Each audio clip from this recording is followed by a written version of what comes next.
Hello friends, स्वागत करते हैं ईवीएस समाधान के एक और लेक्चर में आप सभी का।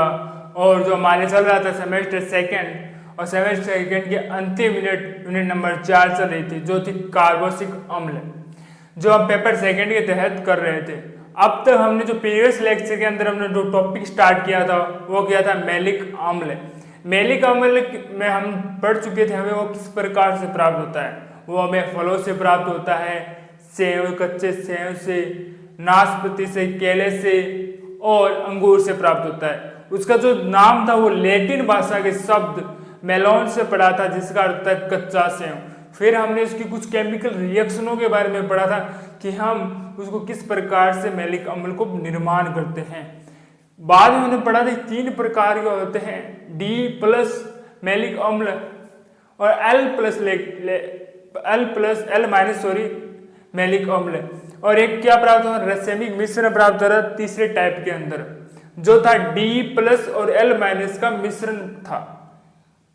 ठीक है, आज हम जो बात करने वाले हैं, या हमने जो लास्ट में जो टॉपिक हम स्टार्ट करने वाले थे वो क्या कर रहे थे हम, कि विभिन्न प्रकार के जो अम्ल है उन अम्लों में से हम किस प्रकार से डी प्लस और एल माइनस को किस प्रकार से अलग कर सकते हैं, कौन से मैलिक अम्लों को। हम जो पहला पढ़ने वाले हैं वो पढ़ेंगे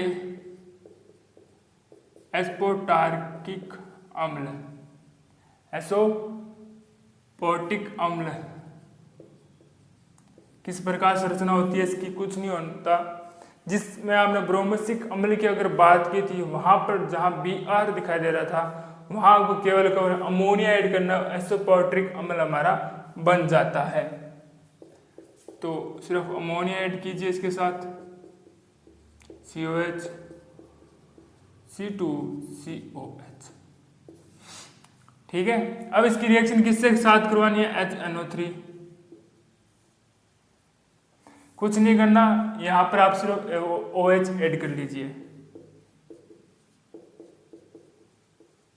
और ये हमारे पास D प्लस बन जाता है। ठीक है, क्या बन जाता है, D प्लस। दूसरी जो रिएक्शन की बात करें वो है टार्टिक अम्ल, जो हमारा अगला टॉपिक भी होने वाला है। देख लेते हैं संरचना इसमें ही किस प्रकार से होती है इसकी, COH HOH डी टार्टिक अम्ल की बात कर रहे हैं। ठीक है, 2HI के साथ इसकी रिएक्शन करा दीजिए। जब 2HI के साथ इसकी रिएक्शन करवाओगे इससे एक निकल जाता है जलकाणु, ये रहा। ठीक है, क्या निकाल दीजिए, एक जलकाणु निकाल लीजिए। ये आप हाइड्रोजन दिखाई दे रही है, ये हाइड्रोजन इसके साथ ऐड हो जाती है और आयोडीन भी निकल जाती है, आयोडीन भी निकल चुकी है। और 2H तो यहाँ पर जगह आपको खाली दिखाई दे रही थी कार्बन, बस वहां पर ऐड कर लीजिए। ये कुछ इस प्रकार से बन जाती है COH HOH CH CH2 और COH। ठीक है, इसको आप इस प्रकार से लिख सकते हो, COH OH C2 और COH। इस प्रकार से इसको लिखा जा सकता है।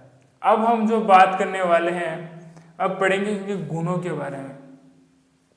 जो मैलिक अम्ल होते हैं ना, वो क्या होते हैं, अगर बात करें उनकी, तो सभी इनकी मैलिक अम्लों की बात करें तो सभी क्या होते हैं, रंगहीन होते हैं। गुण की बात कर लेते हैं, क्या होते हैं, रंगहीन हो जाते हैं, सभी क्रिस्टलीय होंगे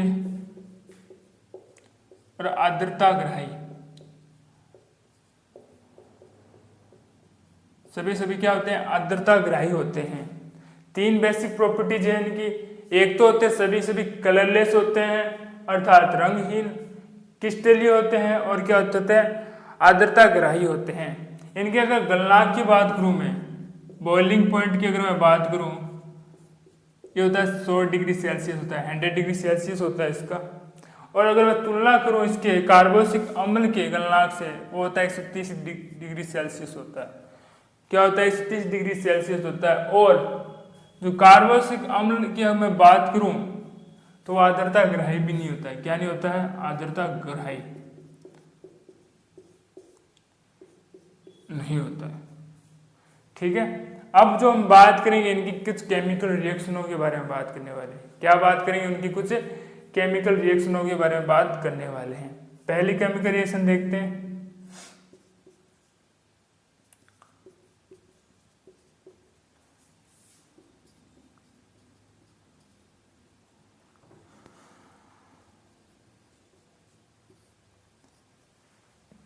पहली आती है, इसके अंदर अपचयन है 2HI, ठीक है। और इसमें क्या बनता है वो देखते हैं। इसमें केवल केवल सिंपल रिएक्शन है, ये बनता है COH और CH2 और COH, इसे बोलते हैं शैक्षणिक अम्ल कहते हैं, ठीक है। अब अगर बात करूं आगे रिएक्शन और होगी, अगर हम क्या करते हैं मैलिक अम्ल को क्या करते हैं गर्म करते हैं तो इसकी दो समवी प्राप्त होते हैं। हमें क्या प्राप्त होते हैं? दो समवी। एक तो होता है फ्यूमेरिक अम्ल प्राप्त होता है, एक होता है मैलिक अम्ल प्राप्त होता है। और जो मैलिक अम्ल है आगे और एक जल का अणु त्याग कर क्या बनाता है? मैलिक एनहाइड्राइड का निर्माण करता है, ठीक है। जब हम क्या करते हैं मैलिक अम्ल को आप गर्म करोगे, क्या कर देते हैं गर्म, दो संरचनाएं मिलेगी, एक मिल जाती है फ्यूमेरिक, एक क्या मिल जाती है मैलिक। इसको वापस पुनः गर्म करोगे तो ये मैलिक एनहाइड्राइड प्राप्त होती है, ठीक है। और ये दोनों जो संरचना में प्राप्त होती है ये असंतृप्त अम्ल है। कैसी है? असंतृप्त अम्ल है। क्या है? दोनों असंतृप्त अम्ल है। पहले एक बार इनको पुनः देख लेते हैं। पहले मैंने जो बात की थी वो बात की थी एस्पोट्रोरिक अम्ल। मैंने कहा केवल आप ब्रोमीन की जगह अमोनिया ऐड कर लीजिए और हमें क्या प्राप्त हो जाता है? D+ मैलिक अम्ल प्राप्त होता है। दूसरी जो रिएक्शन की बात की वो टार्टिक अम्ल की बात की थी। अब चयन करवा दीजिए इनके और हमें क्या प्राप्त हो जाता है? मैलिक अम्ल का निर्माण हो जाता है। अब केमिकल रिएक्शनों में पहले हम पढ़े थे गुण ये रंगहीन होते हैं, क्रिस्टलीय होते हैं, आर्द्रता ग्रही होते हैं, गलनांक 100 डिग्री सेल्सियस होता है, परंतु जब कार्बोक्सिलिक अम्ल की बात करोगे 130 डिग्री सेल्सियस होगा और वो आर्द्रता ग्रही भी नहीं होगा। फिर हमने केमिकल रिएक्शनों की बात की है। पहले हमने इसका अपचयन करवाया, अपचयन करवाने के बाद हमें शैक्षणिक अम्ल मिलता है। और फिर दूसरी हमने बात की है जब मैलिक अम्ल को आप गर्म करोगे दो इसकी समावी संरचनाएं प्राप्त होती हैं, एक जो फेमरिक एक मैलिक को आप और गर्म करो जल का अणु त्याग कर मैलिक एनहाइड्राइड बनाएगा और ये संतृप्त होते हैं। क्या होते हैं? ये सभी क्या है? इसकी दो समावी संरचनाएं प्राप्त होती है, समावी संरचना। तो एक बार नाम नोट डाउन कीजिए, फिर हम पढ़ते हैं फेमरिक और मैलिक अम्ल की संरचनाओं के बारे में पढ़ेंगे।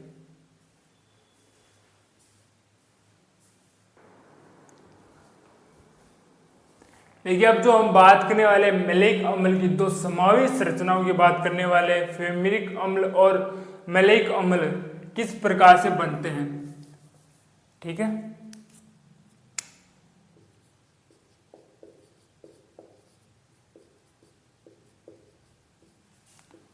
दो समावी, आपको कुछ नहीं करना, पहले हम लेते हैं मैलिक अम्ल।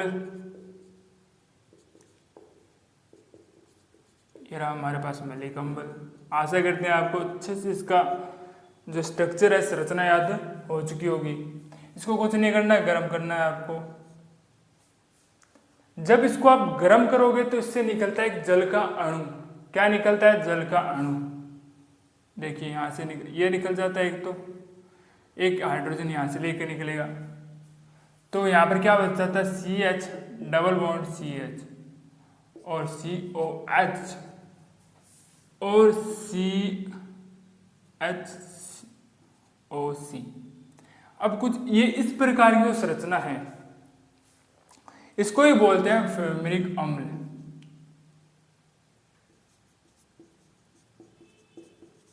इसे क्या बोलते हैं हम? फ्यूमरिक अम्ल कहते हैं। क्या कहते हैं इसको? क्या कहते हैं? फेमरिक अम्ल कहते हैं। जब जो कार्बोक्सिलिक अम्ल की जो संरचना है दोनों भिन्न भिन्न दिशाओं में आपको दिखाई दे रही है, उसे क्या बोलेंगे, फ्लोरीमिक अम्ल बोलेंगे। अगर इसको गर्म करता हूं मैं और गर्म करने पर ये ऐसे पास पास दोनों संरचनाएं आपको दिखाई दे, इसको क्या बोलेंगे हम, मैलेइक अम्ल। अब इसको पुनः मैं गर्म कर देता हूं, गर्म करूंगा तो इससे निकलने वाली है, क्या निकलेगा, जल का अणु फिर से निकलेगा, जैसे मैंने बताया था इस प्रकार से CO और CO हीरा, मैलेइक एनहाइड्राइड हाइड्राइड, इसके क्या कहते हैं, मैलेइक एनहाइड्राइड इसको कहेंगे। ठीक है, अब हम जो पढ़ने वाले एक और इसका हम क्या करेंगे, जो मैलेइक अम्ल है इसका करते हैं हम, एक तो H2SO4 की उपस्थिति में रिएक्शन करने वाले हैं इसकी, एक इसकी उपस्थिति, किसकी उपस्थिति में करेंगे, इसका ऑक्सीकरण करेंगे। क्या करेंगे, इसका ऑक्सीकरण, ऑक्सीकरण देखते हैं।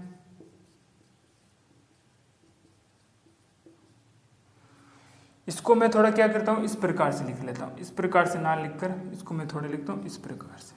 ठीक है, तो आप भी कोशिश करना कुछ इसी प्रकार से आप लिखें। इसका मैं क्या करता हूँ, ऑक्सीकरण, किसकी उपस्थिति में, H2O2 साथ में Fe2 आयरन की उपस्थिति में। अब इससे कुछ नहीं होगा, अब आपको ये दिखाई, जो हाइड्रोजन दिखाई दे रहा है ना, ये यहाँ से निष्कासित हो जाता है और ये क्या बनाता है, C double bond C COH और CH2 COH, इसे कहते हैं कीटो रूप। अब ये क्या हो जाता है, एक हाइड्रोजन प्रतिस्थापन यहाँ पर कर दो तो बंद आ जाएगा इधर, ये कुछ हो जाता है OH C double bond CH OH COH, इसको बोलते हैं इनोल, इसको क्या बोलते हैं हम, इनोल कहते हैं। तो कीटो रूप का निर्माण होता है, एक इनोल का निर्माण होता है। अंतिम और आखिरी की बात करें तो इसका क्या कराते हैं हम, इसको गर्म करते हैं H2SO4 की उपस्थिति में, बना लेते हैं इसको CHOH COH COH। अब इसको गर्म करने की बात करें तो ये क्या होता है, इस प्रकार से टूट जाता है, बस ये क्या फॉर्मिक अम्ल है,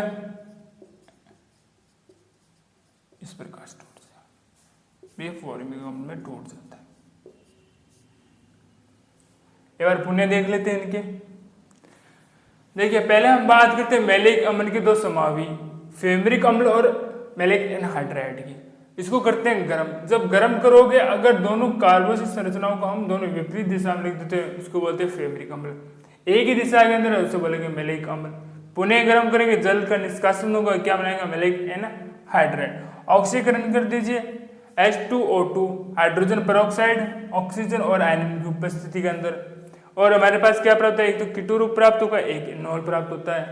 आखिरी जो इसकी रिएक्शन थी वो थी हमारे पास H2SO4 की उपस्थिति, इसको गर्म करेंगे, गर्म करेंगे फॉर्मिक अम्ल अलग हो जाएगा और इस प्रकार की संरचना में अलग प्राप्त होती है। अब इसके उपयोग के बारे में बात करते हैं। उपयोग कुछ नहीं करना है, एक तो हमें औषधियां के रूप में प्राप्त होता है ये, एक पेयजल, और एक अगर बात करें जेली के रूप में हमें ये मिलते हैं मैलेइक अम्ल। तो आशा करते हैं जो आज का लेक्चर है आपको अच्छे से समझ में आया होगा। सारे जो मैलेइक अम्ल से रिलेटेड सारे डाउट्स है वो क्लियर हो चुके होंगे।